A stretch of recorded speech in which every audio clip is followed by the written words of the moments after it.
बिहार के मुख्यमंत्री नीतीश कुमार पूरे देश के विपक्ष को एकजुट करने की बात कर रहे हैं, लेकिन आज की तारीख में हकीकत यह है कि वो अपना खुद का घर नहीं संभाल पा रहे हैं और उनके अपने ही एक एक करके उनका साथ छोड़ते जा रहे हैं। इसमें हालिया नाम नीतीश कुमार के पुराने दोस्त, बिहार के पूर्व मुख्यमंत्री और हिंदुस्तानी अवाम मोर्चा के मुखिया जीतन राम मांझी का है, जिनके बेटे ने नीतीश कुमार की कैबिनेट से इस्तीफा दे दिया है और साफ कर दिया है कि अब वो और उनकी पार्टी महागठबंधन का हिस्सा नहीं है। नमस्कार, मैं हूं अविनाश और आप देख रहे हैं अनकट। एनडीए या कहिए कि बीजेपी गठबंधन से अलग होकर जब से नीतीश कुमार महागठबंधन में शामिल हुए हैं, उनकी इकलौती कोशिश विपक्ष को एकजुट करने की है। वो बिहार की राजनीति को दरकिनार कर देश की राजनीति में ज्यादा दिलचस्पी लेने लगे हैं। दिल्ली से लेकर बंगाल और तेलंगाना से लेकर महाराष्ट्र, ओडिशा तक की यात्रा कर चुके हैं। हर उस बड़े नेता से मिल चुके हैं जो किसी न किसी वजह से भारतीय जनता पार्टी के साथ नहीं है, चाहे बात कांग्रेस की हो या फिर टीएमसी की, आम आदमी पार्टी की हो या बीजू जनता दल की, उद्धव गुट वाली शिवसेना की हो या फिर एनसीपी की या फिर पड़ोसी राज्य झारखंड की या फिर आम आदमी पार्टी की। नीतीश कुमार ने पिछले एक साल के दौरान बीजेपी के खिलाफ खड़ी तकरीबन हर पार्टी के मुखिया से मुलाकात की है, बात की है, लेकिन उनकी इस बात मुलाकात में उनका अपना कुनबा बिखरता जा रहा है। कभी नीतीश कुमार के दाहिने हाथ के तौर पर काम कर रहे जनता दल यूनाइटेड के पूर्व राष्ट्रीय अध्यक्ष आरसीपी सिंह नीतीश कुमार का साथ छोड़कर बीजेपी में शामिल हो गए हैं। नीतीश कुमार से कभी नीम नीम कभी शहद शहद जैसा रिश्ता रखने वाले उपेंद्र कुशवाहा ने पहले नीतीश का साथ छोड़ा, फिर अपनी पार्टी बनाई, फिर नीतीश की पार्टी में अपनी पार्टी का विलय किया और अब फिर से नीतीश से अलग होकर अपनी पार्टी बना चुके हैं। लेकिन ये अब पुरानी बातें हैं। अब नई बात है नीतीश कुमार के एक और दोस्त जीतन राम मांझी की। जीतन राम मांझी से नीतीश कुमार की दोस्ती कितनी गाढ़ी रही है, इसका अंदाजा इस बात से भी लगाया जा सकता है कि साल 2014 के लोकसभा चुनाव में जब बिहार की 40 सीटों में से जेडीयू को महज 2 सीटों पर जीत मिली, तो मुख्यमंत्री नीतीश कुमार ने इस हार की नैतिक जिम्मेदारी ली, मुख्यमंत्री पद से इस्तीफा दिया और फिर उस कुर्सी पर अपने दोस्त जीतन राम मांझी को बिठा दिया। लेकिन तब जीतन राम मांझी ने नीतीश के साथ खेल कर दिया। नीतीश को भी लगा कि गलती हो गई है, तो उन्होंने अपनी गलती सुधारने की कोशिश की।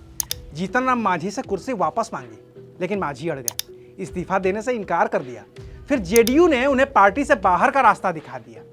जेडीयू से अलग हुई बीजेपी को मौका मिल गया और उसने मांझी का समर्थन कर दिया, लेकिन मांझी बहुमत साबित नहीं कर पाए। आखिर में मांझी ने इस्तीफा दिया और फिर आरजेडी कांग्रेस के बाहरी समर्थन से नीतीश कुमार फिर से मुख्यमंत्री बन गए। उसी वक्त जेडीयू से अलग हुए जीतन राम मांझी ने अपनी पार्टी बनाई, नाम रखा हिंदुस्तानी अवाम मोर्चा। हम चले गए तब नीतीश के विरोधी खेमे में, यानी कि बीजेपी में। 2015 का चुनाव लड़ा और अपनी पार्टी के इकलौते विधायक बने। वहीं नीतीश कुमार ने अपने धुर विरोधी लालू यादव के साथ हाथ मिलाया, कांग्रेस को भी साथ लिया, महागठबंधन बनाया और 2015 का चुनाव जीतकर फिर से मुख्यमंत्री बन गए। लेकिन 2017 में खुद नीतीश कुमार ही अंतरात्मा की आवाज का हवाला देकर महागठबंधन से अलग हो गए, फिर से बीजेपी के साथ चले गए। नीतीश बीजेपी के साथ गए तो मांझी महागठबंधन में चले गए। नीतीश ने 2019 का लोकसभा चुनाव बीजेपी के साथ लड़ा तो मांझी ने महागठबंधन के साथ। नीतीश को 15 सीटें मिली तो मांझी खाली हाथ रह गए और फिर आया 2020 का बिहार विधानसभा चुनाव। जीतन राम मांझी ने घर वापसी की, पुराने दोस्त नीतीश के साथ एनडीए गठबंधन में शामिल हो गए, 4 सीटें भी मिली और बेटे संतोष सुमन और संतोष मांझी को नीतीश सरकार में कैबिनेट मिनिस्टर भी बनवा दिया। लेकिन नीतीश ने फिर से बीजेपी का साथ छोड़ दिया, फिर से महागठबंधन में आ गए और तब जीतन राम मांझी भी महागठबंधन में ही आ गए। बेटे संतोष मांझी कैबिनेट मंत्री बने रहे। लेकिन अब जब नीतीश कुमार को अपने गठबंधन का दायरा बड़ा करना है, उन्हें बिहार ही नहीं बल्कि पूरे देश की विपक्षी पार्टियों को एकजुट करना है, तो उन्होंने बिहार के कुछ छोटे दलों को समेटने की कोशिश की। उन्होंने जीतन राम मांझी की पार्टी हिंदुस्तानी अवाम मोर्चा को जेडीयू में विलय करवाने की कोशिश की और बात बिगड़ गई। जीतन राम मांझी के बेटे संतोष ने नीतीश कैबिनेट से इस्तीफा दे दिया और कहा कि वो विलय की बजाय संघर्ष का रास्ता चुनेंगे। हम लोग के पास कि आप विलय कर जाइए, तो हम लोगों को लगा कि ये प्रस्ताव हम लोग के लिए सही नहीं है। हम लोग को शिक्षा से अलग हो जाना चाहिए। विश्वास होता तो प्रस्ताव नहीं आता, अविश्वास था तो प्रस्ताव आया। तो जब अविश्वास शब्द आ जाता है, जब हमारे ऊपर विश्वास ही नहीं है, हम गठबंधन के पार्ट क्यों रहें?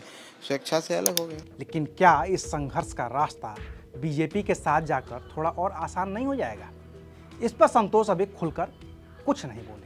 भविष्य वक्ता थोड़ी हैं, आगे क्या होगा इसकी जानकारी नहीं। जब हम रास्ते पर निकल चुके हैं, अकेले किस मोड़ पर कौन मिल जाएगा इसकी अभी तक जानकारी नहीं है। आने वाला समय में इस रणनीति पर हम विचार करेंगे, बैठ के बातें करेंगे। लेकिन हकीकत यह है कि जीतन राम मांझी और गृह मंत्री अमित शाह की मुलाकात हो चुकी है। हालांकि तब मांझी ने कहा था कि वो नीतीश के साथ बने रहेंगे, लेकिन जिस तरह से उनके बेटे का इस्तीफा हुआ है और जिस तरह से बिहार की 40 लोकसभा सीटों में से मांझी खुद के लिए 5 सीटें मांग रहे हैं, वो ये बताने के लिए पर्याप्त है कि अब मांझी नीतीश के साथ नहीं ही रहेंगे। शायद नीतीश कुमार को भी इस बात का इल्म था, तभी 23 जून को पटना में होने वाली विपक्ष की तमाम पार्टियों को उन्होंने बुलावा भेजा था, लेकिन उसमें जीतन राम मांझी का नाम शामिल नहीं था।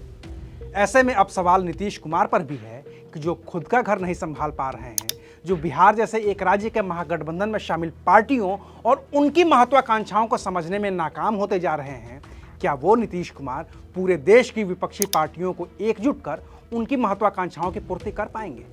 शायद 23 जून को पटना में होने वाली बैठक में इसका जवाब मिल जाए। तब तक इंतजार करिए और देखते रहिए अनकट। शुक्रिया।